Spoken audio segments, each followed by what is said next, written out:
Welcome to the Breakfast Leadership Show, where we interview global thought leaders on business, leadership, and life. Here's your host, keynote speaker, best-selling author, and chief burnout officer of the Breakfast Leadership Network, Michael Levitt. Welcome back. I've got Tim Dwyer on the line. Tim, how are you? Yeah, excellent, Michael. Couldn't be better. I am so happy to have you on the show today. So why don't you share a little bit about you, and then we'll jump into the conversation. Yeah, great. So what would you like to know? My history? Yeah, your history, the work you're doing, now, what you did when you were 6. You don't have to go that back, but, whatever makes sense for you. Well, it's actually interesting you should say that, because what we create is the combination of our history. And for the last 30 plus years, I've been working out how businesses grow, which might be a simple topic, but it's taken me 30 years to work it out. It actually does go back to when I was 12 years old, when I started my first entrepreneurial activity, which was in the 70s, and we had a petrol strike in Australia. And so I and a mate decided to sell coffee to people that were waiting in the petrol queues, which was a very successful venture until it wasn't, because the petrol strike finished, and then all of a sudden my business dried up. So ever since then, I've been fascinated with business, and I've been fascinated with navigational tools. So my father gave me a book when I was 16 called Longitude. And it fascinated me because it was what actually created the Industrial Revolution, was a navigational tool that allowed people to transport and go across the ocean safely, which then created the mass expansion of the world, people traveling all over and immigrating to other countries and whatnot with confidence, because they could get across the ocean, not knowing that they weren't going to hit an iceberg and a few other things like that. So when I started coaching and consulting to businesses in the 2000s, I realized quickly that there was no navigational system. So everyone was out at the open ocean, and they were all getting shipwrecked, and like the stats on business success is still very, very low. And then when Google and other GPS mapping systems came out in the late 2000s, I set the intention to create the equivalent of Google Maps for business. And that took me 15 plus years to actually work out exactly how it all worked.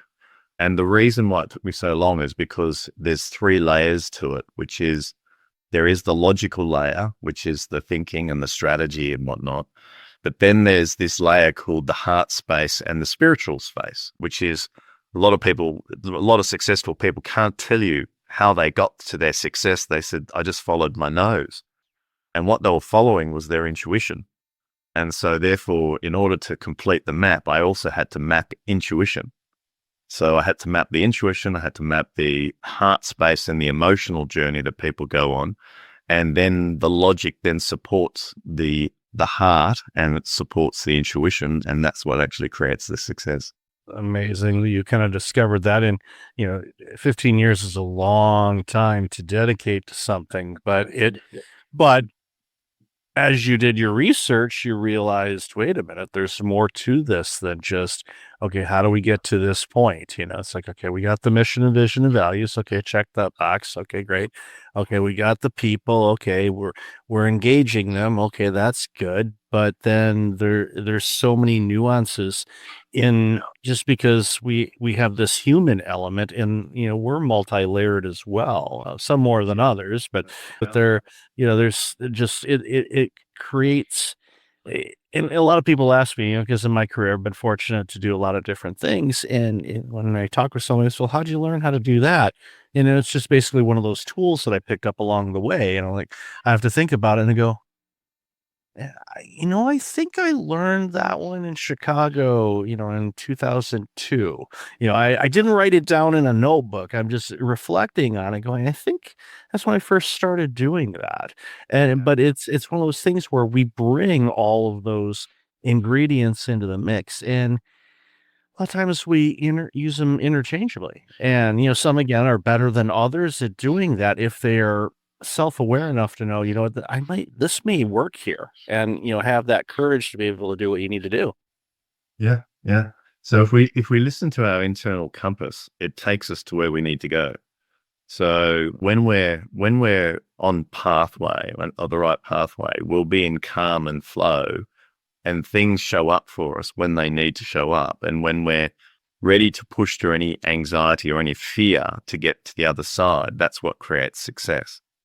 So I've been able to map it against, there's two reflection triangles that show whether a business is actually on track or not. And they are Maslow's hierarchy and Cartman's drama triangle. So when we're actually in value creation, we normally sit in a calm flow state. But if we're not in a calm flow state, the opposite of that is drama.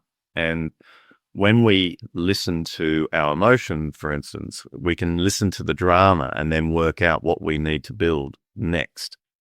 So example of that is if I'm feeling stressed, for instance. So stress is a direct correlation of time.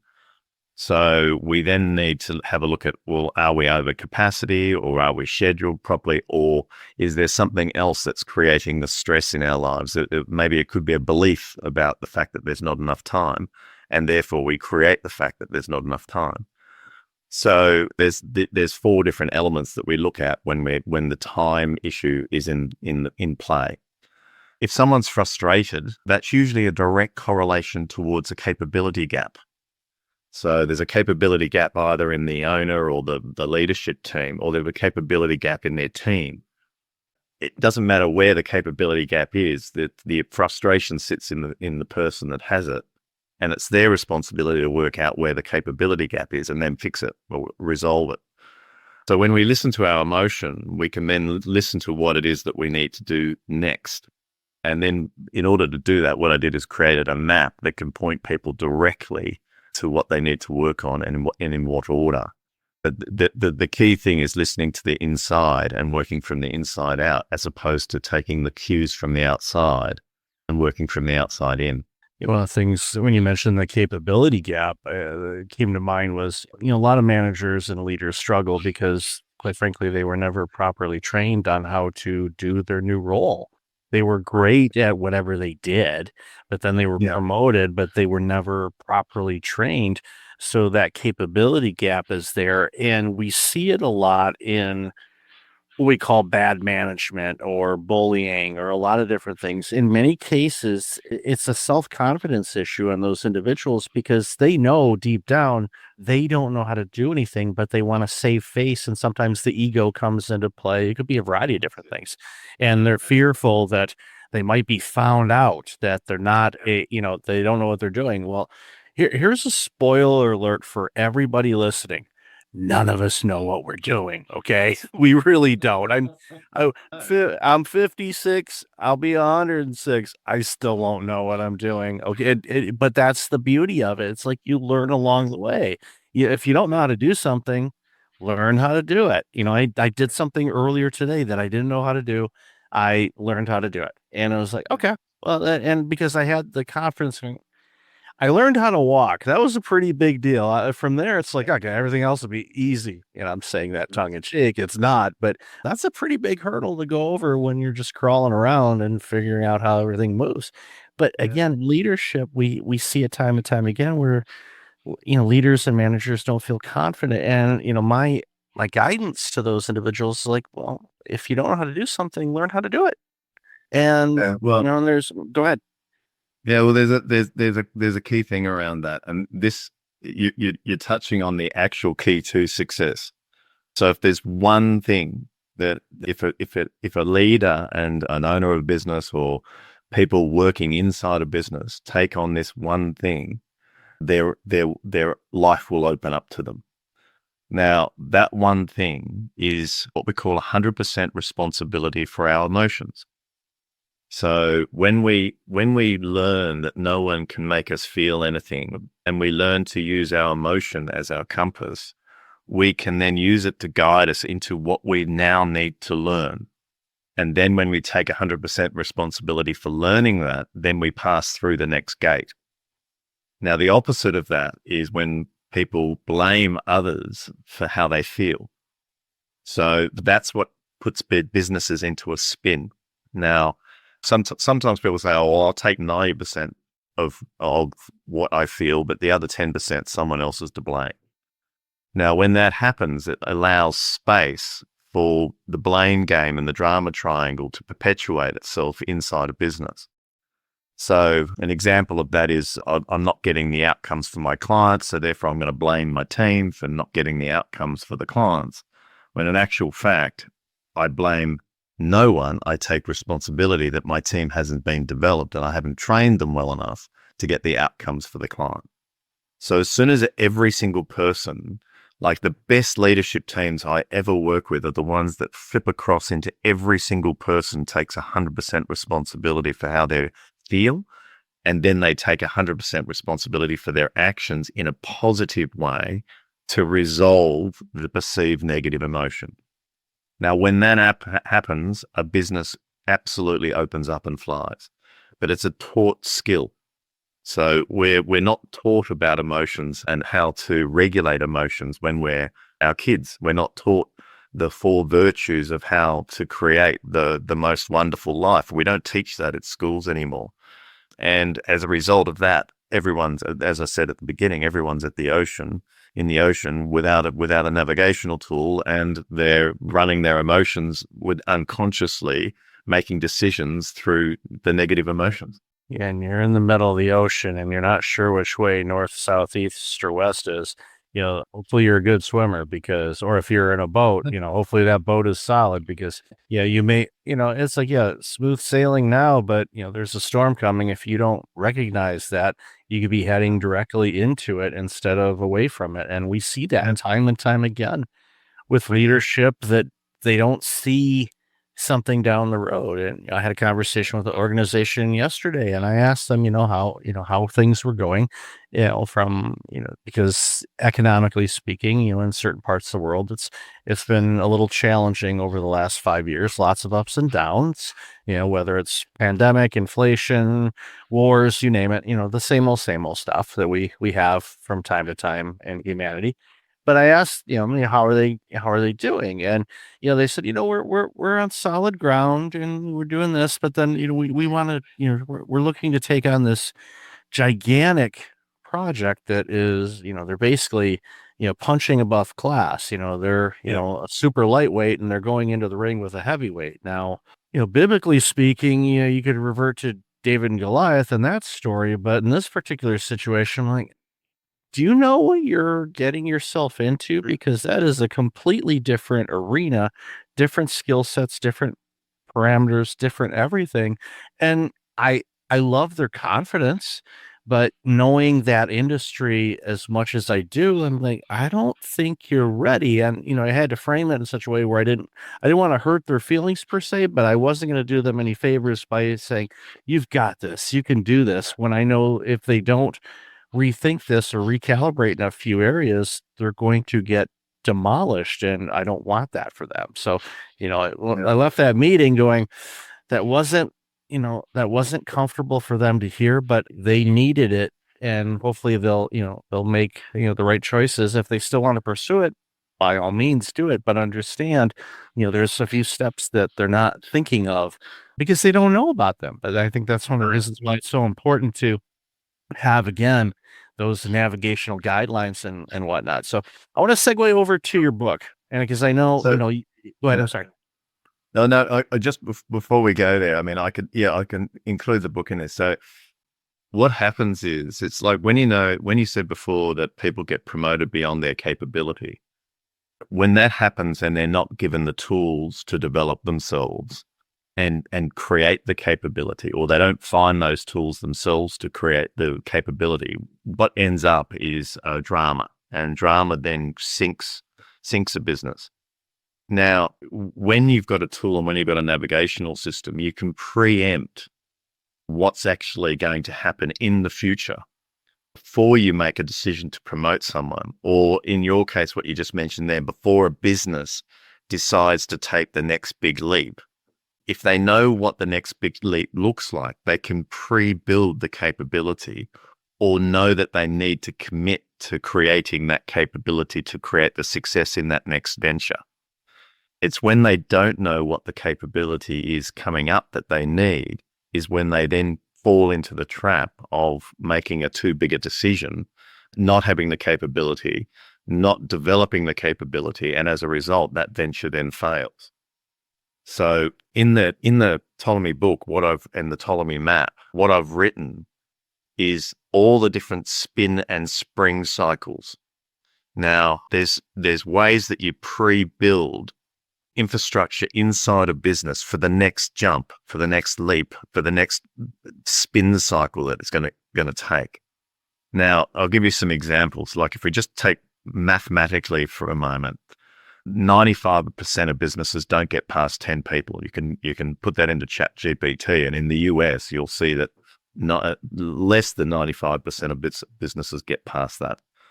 And the reason for that is management capability. They need to learn how to look at capacity. They need to look at how they transfer skills through capability, and then they need to learn how to manage time really well.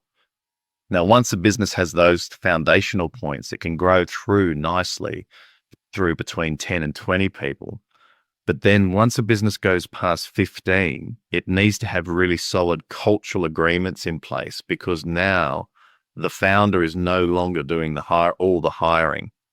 And so therefore they need cultural agreements in to make sure they bring culturally aligned people into a business, because businesses succeed because of capability and culture.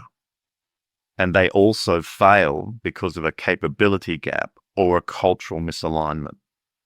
Now, once a business has the cultural agreements in place, it then goes through to 20 to 30 people, where it can realize it can start to specialize and get different product lines in place to complete a much bigger picture for the customer experience. So again, that's the next growth cycle. And when businesses learn how to specialize, but also come together in an integrated approach to the customer experience, then the business can grow all the way through to 120 plus with a lot of ease. Now, this is when I talk about number of people, I'm not necessarily talking about employees, because in today's society, we can actually grow businesses with AI, and we can grow businesses with contract people. And so, but it's still energy coming into the business. So it doesn't matter whether it's a contractor or another organization that's coming to do services for you. The same principles apply, that it's both culture and capability are the keys to success. I think that's the thing. We hear about it all the time, workplace culture, and we see the polls and the studies from Gallup and all the other research legs that, indicate, the engagement has dropped so much. And I think a lot of it has to do with just a combination of people don't necessarily understand what the purpose of the company is, or it's not really in alignment, and the individual employee may not really know what their purpose is, because they're so focused on all these external things that are going on that they forget to maybe take a look inside from time to time to figure out who they are. And I know, a lot of the therapy work that I've done, that's a dangerous and scary place for a lot of people. They don't want to look within. And I tell them, I understand why. I've been there. I get it. But one of the things that I tell people, and this is something that I share that I've gone through with, the challenges of life and all of that, is when I'm looking back at a situation, whether it's, a health scare or issues in workplace or relationships or whatnot, is I look at it with the viewpoint of a curious little child just trying to learn how things work. I'm like, oh, why was that important to you? But not beating myself up when I'm doing it, because life does a good enough job of that. I'm like, why was that important? What were you trying to accomplish with that? What was something you were hoping to get out of that? And adding a little bit more curiosity to things helps, and that goes at every level. It doesn't matter if it's the frontline employees all the way up to the C-suite and everyone in between. So approach things with curiosity. Maybe we could try this and see if that works, or what Man, what if go ahead. there's actually a formula for it, Michael. So the thing is, a lot of people will do culture in a tick box way. They'll go, okay, we've done culture now. We've got the values. We've got the mission. We've got the purpose. A lot of the time it sits in a wordsmithing space. It doesn't actually come from spirit. And if it sits in the logical space, it doesn't actually land. And so therefore it's not lived. So I'll give you a couple of examples. I often, like so many times I'm invited into a business and they're successful businesses, very successful. Some of them are leading businesses globally. And I get invited in and they say, Tim, we need some help with leadership. And I say, okay, great. And I'll come in and I'll ask a few questions. And then from 5 questions, I can work out what the energy level is inside a business and what the level of cultural engagement is. Now, this one of the ones I was working with quite a while ago, very successful software businesses, and software businesses make a lot of money so that they can give their staff a lot of perks. This particular one, they had a barista inside the business, they had a chef inside the business, and everyone got wonderful food, wonderful coffee every single day, really well nurtured. And I said to the owner, I said, wow, this is amazing. I bet everyone must be really grateful for this. And he said, no, they take it for granted. And I said, hang on a minute. Then I asked him the question, I said, what's the percentage of time do people talk about people? And he goes, they're talking about people all the time. I said, okay. And I said, do people work together collaboratively across teams? And he said, no, we're all in silos. And so all the different questions were leading to the fact that they were actually in quite a bit of drama, even though they were so successful. And I said, what do you want to do? And he goes, look, I just don't like being here at the moment. I want to come back and fall back in love with my business. And I said, right, no problems. So the key thing around this is we have to get the leadership team connected back to a vision of what they want to create in the future. So if we lose vision of what we want to create in the future, then that actually then creates space for drama to ensue. Now, in this case, the vision was always there. It just wasn't actually articulated in a way that could be shared with the entire business. And that's where we talk about brand. That's where we talk about gaps in the market. That's where we talk about business models. But that, again, sometimes can be a little bit logical, but at least we get it out of the logic and then we can get it out of the person's real drive for what started the business in the first place and get them reconnected to their essence of what they wanted to create from day one. Now, once we get that done, then we can put the cultural agreements in place to sort of say, here's where we're going, who wants to come on board? And if you're coming on board, here's the cultural agreements that we're all going to make. We're going to all mentor each other. We're going to develop each other. If we find a capability gap in someone, we're going to circle around that person to work out how we can give and develop that person so that they can close that capability gap. And when that happens, you see real magic really starting to happen. And when that starts to really shine bright inside a culture of a business, it becomes an absolute magnet for the marketplace. So when I say magnet, people want to join to work at the business. People want to buy the products and services, and sales becomes absolutely effortless because the energy inside the business is so positive.